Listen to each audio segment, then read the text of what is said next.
નમસ્કાર વિદ્યાર્થી મિત્રો, જયેશ કુમાર કે બારિયા આપનું હાર્દિક સ્વાગત કરું છું। આજે આપણે ધોરણ 7 ની અંદર પ્રકરણ 11 પરિમિતિ અને ક્ષેત્રફળ સ્વાધ્યાય 11.2 એની અંદર આપણે દાખલા નંબર 2 ની વાત કરવાની છે। હવે 11.2 નો દાખલા નંબર 1 આપણે અગાઉના વિડિયોની અંદર જોઈ ગયા કે નીચેના દરેક સમાંતર બાજુ ચતુષ્કોણના ક્ષેત્રફળ શોધો। બરાબર છે।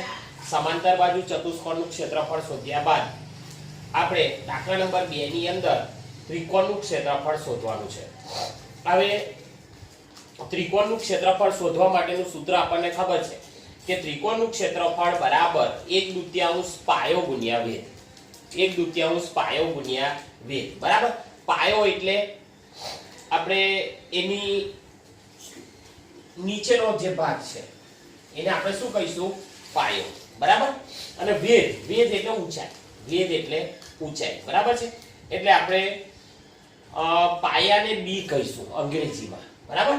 હવે તમે જુઓ, જે ઊંચાઈ h છે એને આપણે વેધ કહીએ છીએ। વેધ શું કરે છે તો કે આધાર સાથે પાયા સાથે કેટલા અંશનો ખૂણો બનાવે છે? 90 અંશનો ખૂણો બનાવે છે, જે મેં અહીં તમને પહેલા દાખલાની અંદર બતાવ્યું છે। હવે આની અંદર જો ત્રિકોણ છે, આ ત્રિકોણનો આધાર છે, આ ઊંચાઈ h એટલે કે એનો વેધ એ આધાર સાથે પાયા સાથે 90 અંશનો ખૂણો બનાવે છે। બરાબર। તો આધાર પાયો b, ચાલો પાયો b કેટલો છે તો કે 4 સેમી, અને વેધ એટલે ઊંચાઈ, ઊંચાઈ h કેટલી છે તો કે 3 સેમી। બરાબર। એટલે આપણે આવું સૂત્ર મૂકી શકીએ, ત્રિકોણનું ક્ષેત્રફળ બરાબર 1/2 b ગુણ્યા h। બરાબર। 1/2 b ગુણ્યા h। b એટલે પાયો, h એટલે ઊંચાઈ, એનો વેધ છે। કિંમત મૂકી દઈએ, 1/2 ગુણ્યા b એટલે પાયો કેટલો છે 4 ગુણ્યા ઊંચાઈ કેટલી છે તો કે 3। હવે આપણો ભાગ ઉડશે, 2 દુના 4 કેટલા થયા? 3 દુના 6। બરાબર। કેટલા થયા? 3 દુના 6। બરાબર। સેમીનો વર્ગ, ક્ષેત્રફળ છે એટલે સેમીનો વર્ગ। બરાબર। એ જ રીતે દાખલા નંબર 2 ની અંદર વાત કરીએ તો કે આ જે છે શું છે? આ એક ત્રિકોણ છે, એનો પાયો કેટલા સેમી છે તો કે 5 સેમી છે, એનો વેધ કેટલો છે તો કે 3.2 સેમી છે। બરાબર। હવે તમે જુઓ, પાયા સાથે વેધ કેટલા અંશનો ખૂણો બનાવે છે? 90 અંશનો ખૂણો બનાવે છે। તો આપણે લખીએ પાયો b બરાબર 5 સેમી અને વેધ કેટલો છે તો કે 3 સેમી। વેધ એટલે ઊંચાઈ h 3.2 સેમી। ચાલો સૂત્ર મૂકીએ, 1/2 પાયો એટલે b, ઊંચાઈ એટલે h। ચાલો 1/2 ગુણ્યા b કેટલો છે તો કે 5 ગુણ્યા ઊંચાઈ કેટલી છે કે 3.2। બરાબર। હવે તમે જુઓ, આની અંદર તમે જોઈ શકો છો કે આપણે ભાગ ઉડાડવો હોય તો આપણે ઉડાડી શકીએ છીએ। દાખલા તરીકે 3.2 છે તો 3.2 ભાગ્યા 2 કરો, 2 * 2, 1 વધ્યો ઉપરથી દશાંશ ચિહ્ન।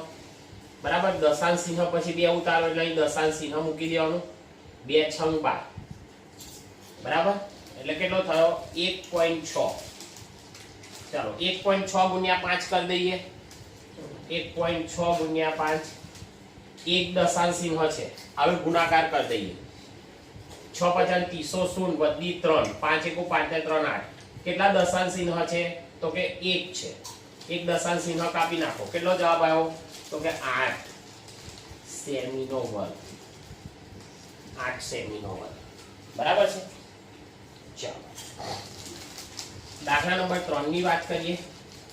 દાખલા નંબર 3 ની અંદર તમે જુઓ, આ ઉપર શું છે? વેધ છે, નીચે શું છે? પાયો છે। તો પાયો b બરાબર 3 સેમી અને વેધ એટલે કે ઊંચાઈ h બરાબર 4 સેમી। સૂત્રમાં કિંમત મૂકી દઈએ, 1/2 b ગુણ્યા h, 1/2 b ગુણ્યા h।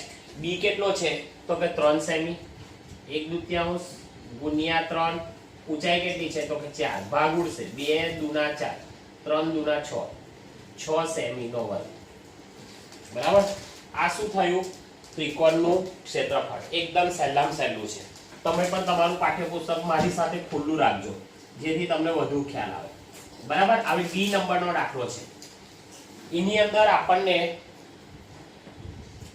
પાયો બી કેટલો આપેલો છે તો કે 3 સેમી અને ઊંચાઈ કેટલી આપેલી છે તો કે 2 સેમી. બરાબર છે. એ બી નંબરનો દાખલો તમારે જાતે ગણવાનો છે. અંદર તમે પાઠ્યપુસ્તકની અંદર એ ટીક મારી રાખજો.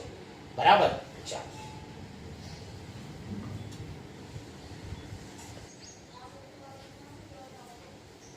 ચાલો દાખલા નંબર 3 ની અંદર આપણને પાઠ્યપુસ્તકની અંદર એક આવો કોઠો આપેલો છે. પાના નંબર આપણે છે 216 પર આપણને એક આવો કોઠો આપેલો છે અને શું કીધું છે ખબર કે ખૂટતા મૂલ્ય શોધો. 216 પાન નંબર તમે કાઢજો. એની અંદર આપણને કોઠાની અંદર આપ્યું છે કે અનુક્રમ નંબર, આધાર એટલે બી, ઊંચાઈ h, સમાંતર બાજુ ચતુષ્કોણનું ક્ષેત્રફળ. બરાબર છે. હવે આધાર બી, ઊંચાઈ h, સમાંતર બાજુ ચતુષ્કોણનું ક્ષેત્રફળ. હવે આની અંદર તમે જુઓ તો દાખલા નંબર 1 ની અંદર આપણને આધાર એટલે બી 20 સેમી આપેલો છે. ઊંચાઈ h આપેલી નથી. ઊંચાઈ h આપણે શોધવાની છે અને સમાંતર બાજુ ચતુષ્કોણનું ક્ષેત્રફળ આપણને આપેલું છે. બરાબર છે. તો દાખલા નંબર 1 ની અંદર જોઈએ તો કે આધાર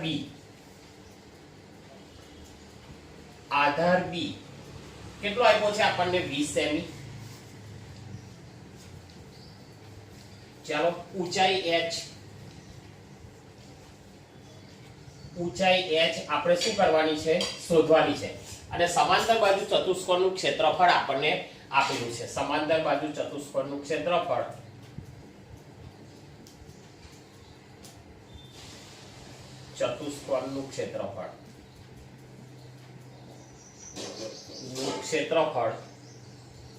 એ આપણને આપેલું છે. કેટલું આપેલું છે તો કે તમે જોઈ શકો છો 246 સેમી નો વર્ગ. 246 સેમી નો વર્ગ. હવે તમે જુઓ આ દાખલાની અંદર આપણે શું શોધવાની છે તો કે ઊંચાઈ શોધવાની છે. તો એનું સૂત્ર મૂકી દઈએ કે સમાંતર બાજુ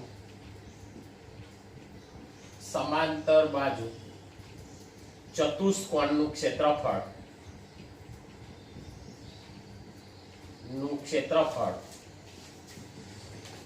બરાબર આધાર ગુણ્યા ઊંચાઈ. આધાર એટલે બી, ઊંચાઈ એટલે h, બી ગુણ્યા h. બરાબર છે. ચાલો સમાંતર બાજુ ચતુષ્કોણનું ક્ષેત્રફળ આપણને કેટલું આપ્યું છે તો કે 246 સેમી નો વર્ગ. પછી બરાબર ગુણ્યા બી. બી કેટલો આપ્યો છે તો કે 20 સેમી. 20 સેમી અને ઊંચાઈ h આપણે શોધવાની છે. બરાબર છે. હવે h શોધવાની છે તો 20 ને આપણે બરાબરની આ બાજુ લાવીએ. બરાબરની આ બાજુ આવશે તો એ હંમેશા કઈ જશે તો કે છેદની અંદર જશે. બરાબર છે. તેથી 246 ના છેદમાં 20 બરાબર h. બરાબર. આપણે ભાગાકાર કરી લઈએ. જો 246 ભાગ્યા 20, 20 એકુ 20, કેટલા વધ્યા તો કે 4 વધે છે. કેટલા વધે છે તો કે 4 વધે છે. બરાબર. ચાલો હવે આપણે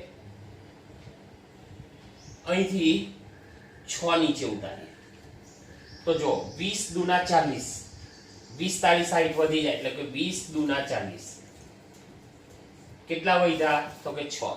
હવે આગળ આપણી પાસે કોઈ સંખ્યા નથી તો અહીં 0 મૂકીએ, 0 નીચે ઉતારીએ, અહીં દશાંશ ચિહ્ન 12, 20 તારી 60.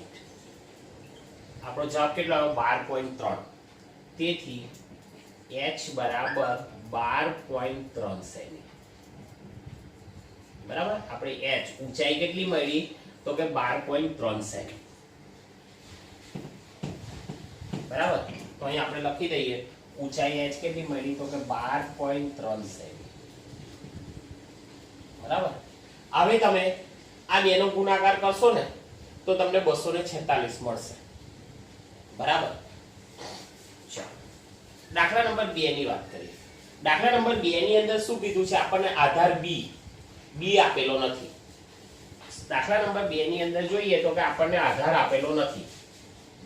બરાબર. ચાલો દાખલા નંબર 2 ની અંદર બી નંબરનો દાખલો છે. એની અંદર આપણે આધાર શોધવાનો છે, બી શોધવાનો છે. ચાલો ઊંચાઈ h આપેલી છે. કેટલી છે? તો કે 15 સેમી. ચાલો સમાંતર બાજુ ચતુષ્કોણનું ક્ષેત્રફળ પણ આપણને આપેલું છે 154.5 સેમી નો વર્ગ. 154.5 સેમી નો વર્ગ. બરાબર. એનું સૂત્ર મૂકી દીધું. સમાંતર બાજુ ચતુષ્કોણનું ક્ષેત્રફળ બરાબર b ગુણ્યા h. ચાલો સમાંતર બાજુ ચતુષ્કોણનું ક્ષેત્રફળ કેટલું આપ્યું છે? તો કે 154.5 સેમી.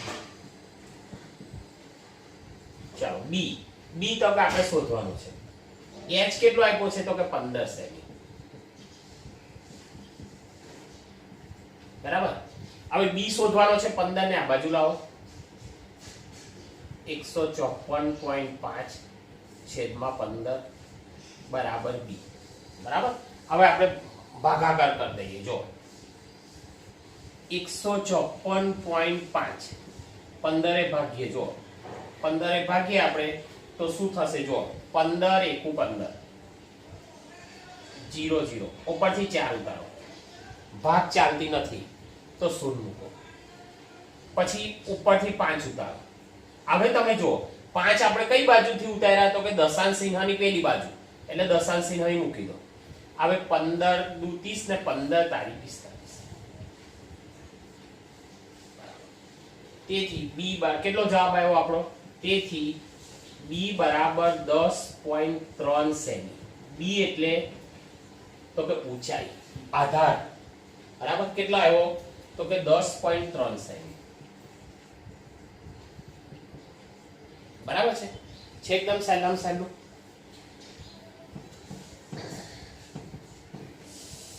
ચાલો હવે દાખલા નંબર સી નંબરનો દાખલો છે. એ પણ આની જેવો જ છે. બરાબર છે. એની અંદર આપણને ઊંચાઈ આપેલી છે. ઊંચાઈ કેટલી આપી છે? તો કે 8.4 સેમી. ઊંચાઈ કેટલી આપી છે? તો કે 8.4 સેમી.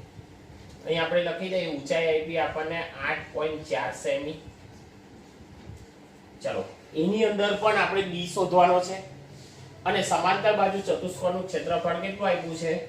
તો કે 48.72 સેમી નો વર્ગ. આ આપણને આપ્યું છે દાખલા નંબર 3 ની અંદર. બરાબર છે. ચાલો સમાંતર બાજુ ચતુષ્કોણનું ક્ષેત્રફળ બરાબર b ગુણ્યા h. આધાર b શોધવાનો છે. ઊંચાઈ h 8.4 સેમી છે. કિંમત મૂકી દઈએ. સમાંતર બાજુ ચતુષ્કોણનું ક્ષેત્રફળ કેટલું છે? તો કે 48.72 સેમી નો વર્ગ. ચલો b શોધવાનો એટલે b નો b. h કેટલો છે? તો કે 8.4 સેમી.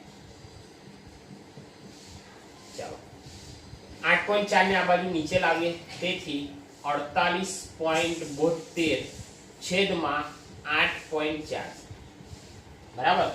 બરાબર શું થશે? b. હવે આનો આપણે ભાગાકાર કરવો પડશે. બરાબર છે. તો આનો ભાગાકાર કરીએ આપણે તો અંદાજિત મૂલ્ય આપણે લેવું પડશે.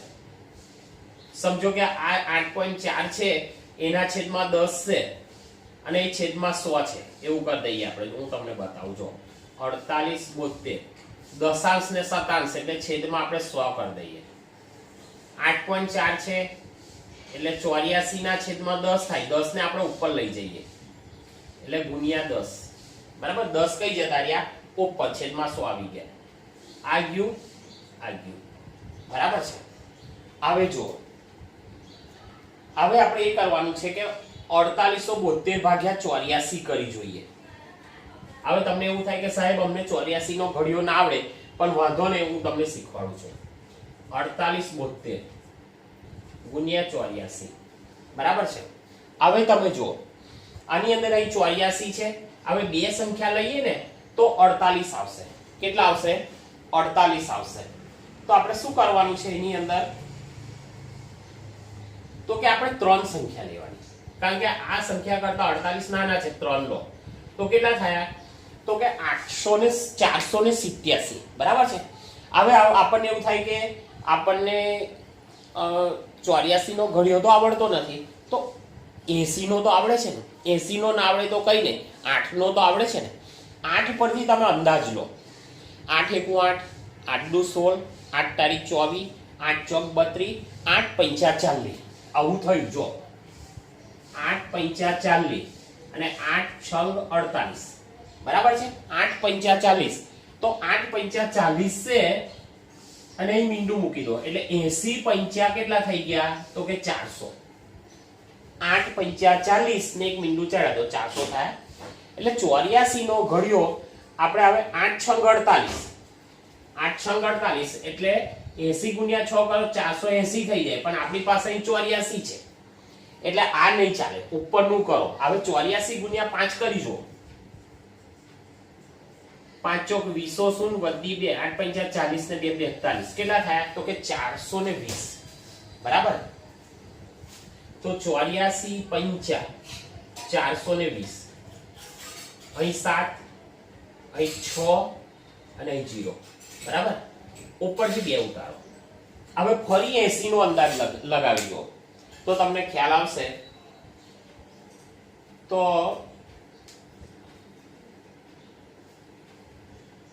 872 છે, તો 8 × 8 = 64. 640 થાય. બરાબર.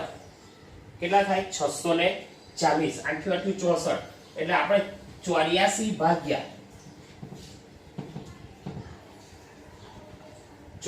ભાગ્યા 6 કરી જોઈએ. 84 ભાગ્યા 6. 6 ચોક 2404 વધી 2, 8 છંગ 48. 48 49 50. કેટલા થાય છે?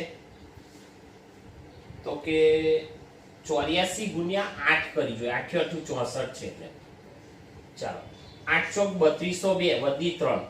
8 × 8 = 64. 65 66 ને 67 672 આવી ગયા.